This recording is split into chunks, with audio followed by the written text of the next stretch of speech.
Le C64 nous a-t-il arnaqué ou comment? Où sont passés les drones de la FARDC qui Poupou finalement confirmé tombé entre les mains de l'AFC Barham 23? Bonjour, bonsoir. Nous vous saluons tous et nous vous disons merci de nous avoir donné ce temps et ce moment où nous venons encore une seconde fois échanger et partager avec vous. C'est Analysons Congo. Nous sommes aujourd'hui le 11 du mois de juillet 2026. Nous vous demandons de liker, de partager et rester connectés. Et si c'est votre première fois de nous suivre, nous vous demandons de vous abonner et faites abonner une autre personne. Je viens de suivre une interview, est-ce que je ne sais pas une interview, mais Presse Penge qui s'adressait à la presse. Pour les gens qui ne connaissent pas Presse Penge, il est porte-parole de la Mouka et il est aussi parmi les membres cofondateurs de la C64. Mais Presse Penge n'a pas été à Bujumbura lorsque les autres sont partis. Alors, est-ce que c'est lui qui n'a pas bien compris ou bien c'est C64 qui nous a trompés? C'est ce que je suis en train de dire. Et là, je commence à me poser la question, est-ce que nous avons été arnaqués ou comment? Puisque on sait tous que le C64 a été invité. Et ils ne sont pas demandeurs de l'invitation de Bujumbura. Ça, c'est vrai. Nous savons aussi qu'on les a appelés pour recevoir un message de Félix. Même si ça a été tourné pour être écouté. Et après, il fallait que Ndayishimiye transmette les messages de C64 à Félix. Et les messages étaient clairs. Mais à ce point, il y a quelque chose qui ne marche pas. Et c'est de cette chose-là dont moi et toi, j'aimerais qu'on parle.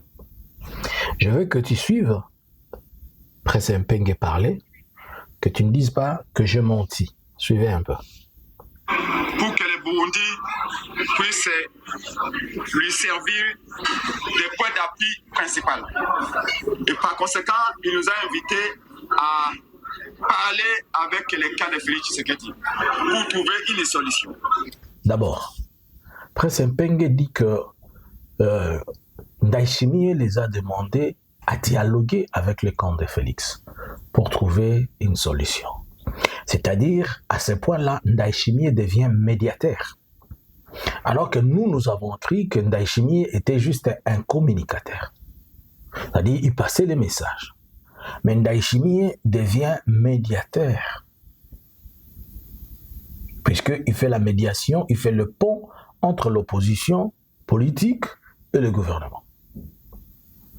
Première erreur. Pour dialoguer. Nos délégués lui ont dit que nous, de l'opposition, on a toujours été disposés à parler. Malheureusement, celui qui bloque, c'est Félix. Mais si vous tenez, vous, comme président de l'Union africaine, en exercice... Il dit qu'ils doivent dialoguer. Le dialogue qu'on est en train de demander, c'est le dialogue de tous les Congolais. Mais ce n'est pas C64 dialoguer avec le gouvernement de Kinshasa. Si C64 doit commencer à dialoguer avec Kinshasa, cela veut dire l'option de leurs actions qu'ils sont en train de prendre n'a plus droit d'être. Pourquoi? Puisque là, ils vont entrer dans la phase de négociation où le C64 doit accepter de liquider certaines choses et laisser certaines choses au gouvernement. C'est pourquoi l'autre fois, j'avais dit que le C64 a commencé à présenter plusieurs points.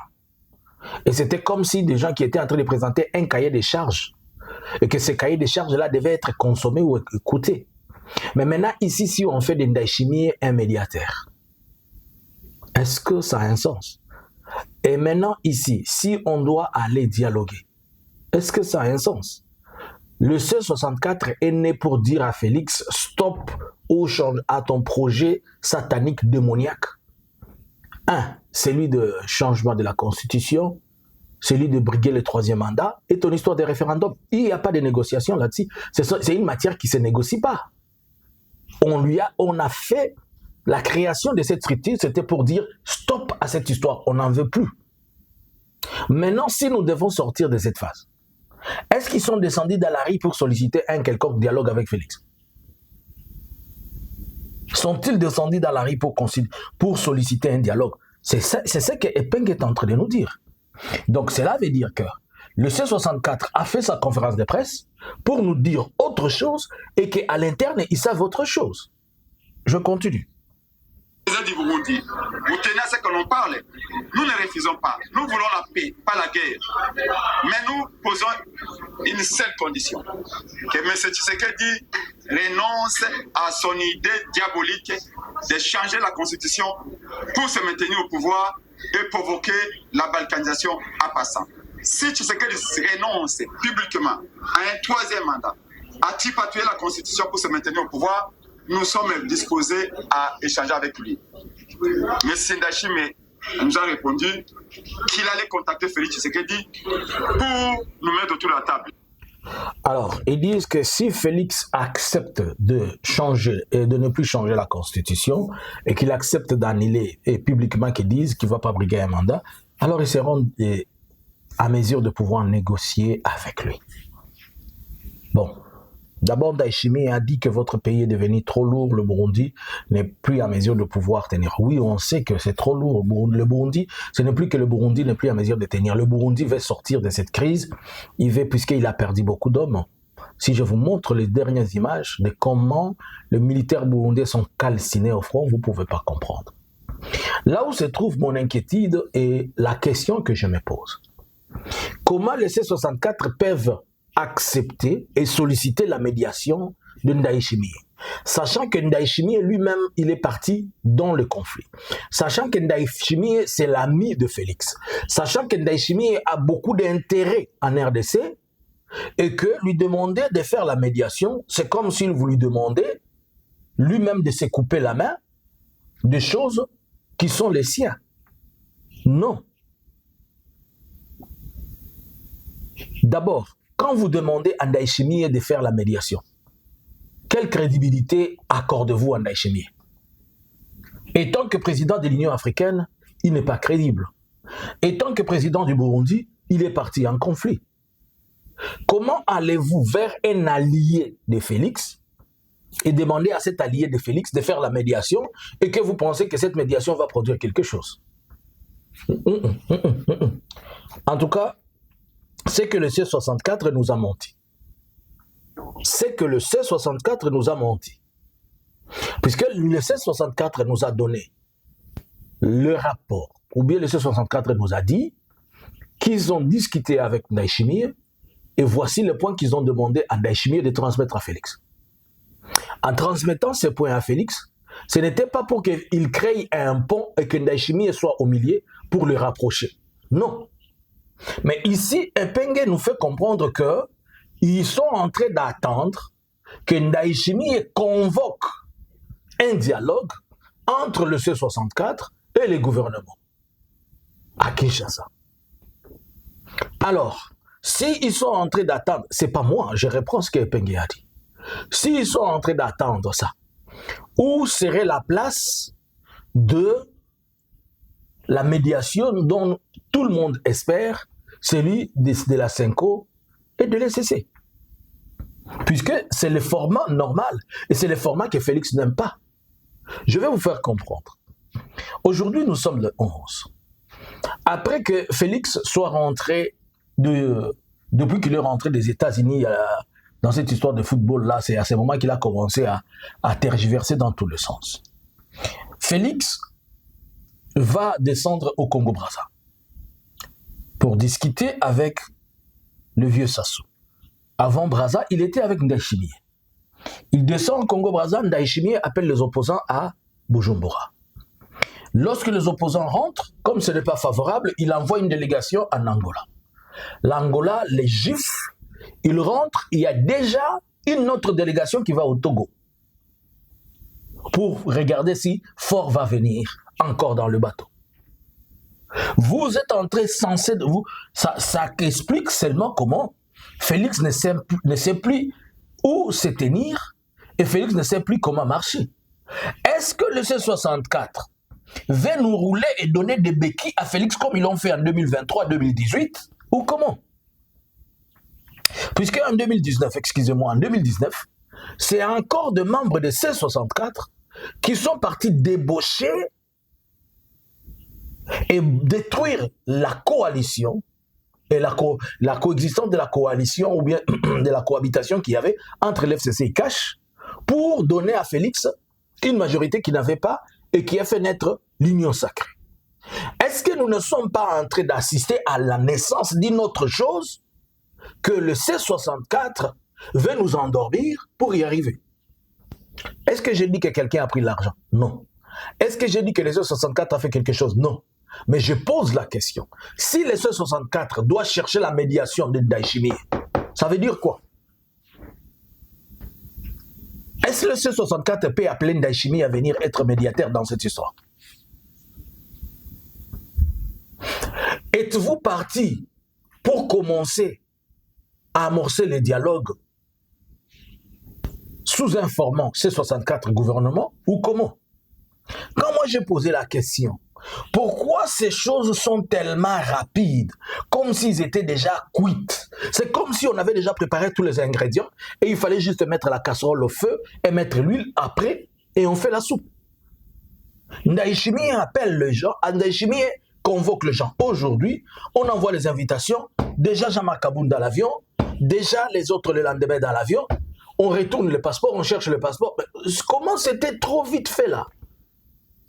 J'ai posé cette question, on m'a dit non pour des questions organisationnelles. Bon, j'ai accepté et j'ai compris. Mais aujourd'hui, nous voilà là où nous sommes. Moi, je vais poser la question. Je ne suis pas en train de diviser les gens. Je suis en train de poser la question. Est-ce que Moïse Katumbi, Mata Tampuya, Délice Sanga, Jean-Marc Kaboun et Martin Fayoulou parlent tous ce même langage? Est-ce qu'il n'y a pas les uns qui disent autre chose et les autres disent le contraire? Est-ce qu'il n'y a pas les autres qui ont un discours que les autres ne savent pas? Je commence à avoir peur que cette histoire risque d'être l'Est et l'Ouest. Vous comprenez ce que je veux dire? En tout cas, si vous êtes parti solliciter Ndayishimiye pour être médiateur dans votre conflit, nous on vous dit non. Nous, on n'est pas en train de demander, il n'y a pas une quelconque négociation avec Félix. On est en train de dire ataende. Natusha sema ataenda. Amgonasikia. Ataenda kwa mema na kwa shali. Il va partir. Mais comment vous voulez encore lui donner des béquilles? J'ai posé la question, où sont partis les drones de la FARDC? Nous avons vu une colonne de M23, des AFC bar M23, les Twiranéo, qui sont en train de monter et qui font route vers le territoire de Fizi. Ça fait une semaine que les drones de la FARDC n'ont pas été visibles dans le sud Kivu. Qu'est-ce qui se passe? Est-ce que c'est puisqu'ils rencontrent une résistance technologique au-dessus de ce qui se passe avec eux ou comment? Par contre, des informations qui sont crédibles nous font comprendre au travers de nos sources que le gouvernement de la République démocratique du Congo est en train de relocaliser ses stations de drones vers le Katanga. C'est-à-dire, vous vous rappelez la dernière fois, l'AFC Barem 23 a frappé les bases, les stations de drones qui étaient à Kisangani. Et depuis lors, on n'a plus reconstruit une autre base solide. On disait qu'on devait le permettre vers Kindu. Mais en dernière minute, il est possible, pas il est possible, ce qui est en train de se faire, c'est qu'une base, une station de drone est en train d'être installée à Kamina. De Kamina au sud Kivu et dans le plateau, ça représente quelque chose comme 450 km. Donc en termes de vol d'oiseau, c'est entre 1 heure et 1h05. Ils ont réfléchi dans le sens où ils disent quand même, cela démontre, s'ils prennent les stations de drone, ils les déplacent pour Kamina, cela veut dire que les 400 ou les 300 km depuis le plateau jusque dans la couverture du site du Maniema et du Katanga représentent un danger potentiel pour eux. Cela sous-entend, ou bien cela veut dire seulement, qu'on ne peut plus mettre une base de drones quelque part dans les entourages, puisque ça va représenter une cible. Par contre, le fait de déplacer cette station de drone et le mettre à Kamina, c'est pour dire que l'AFC Barème 23 doit aussi aller cibler Kamina. Puisque, avec la question des stations de drone, il faut aller à la source. Il ne faut pas rester superficiel. Les techniciens qui étaient dans cette zone de question de drone, tous ils sont partis vers Kalemi dans les jours à venir, c'est-à-dire on va les localiser vers Kamina. Est-ce que la base de drones de Bujumbura va continuer à servir ou bien à faire des rotations? Non. Burundi ne va plus se permettre de faire d'hasarder et envoyer des drones de Bujumbura pour venir droner le haut plateau ou bien dans les territoires de Fizi. Puisque s'il essaye de le faire, on va aussi droner d'où ces drones-là sont en train de sortir. Et ça peut faire l'extension de la guerre des drones. Ces comportements de Kinshasa démontrent la peur et démontrent à la fois l'inefficacité de la technologie des drones mise en place par Kinshasa. À ce point, Kinshasa devrait réfléchir autrement.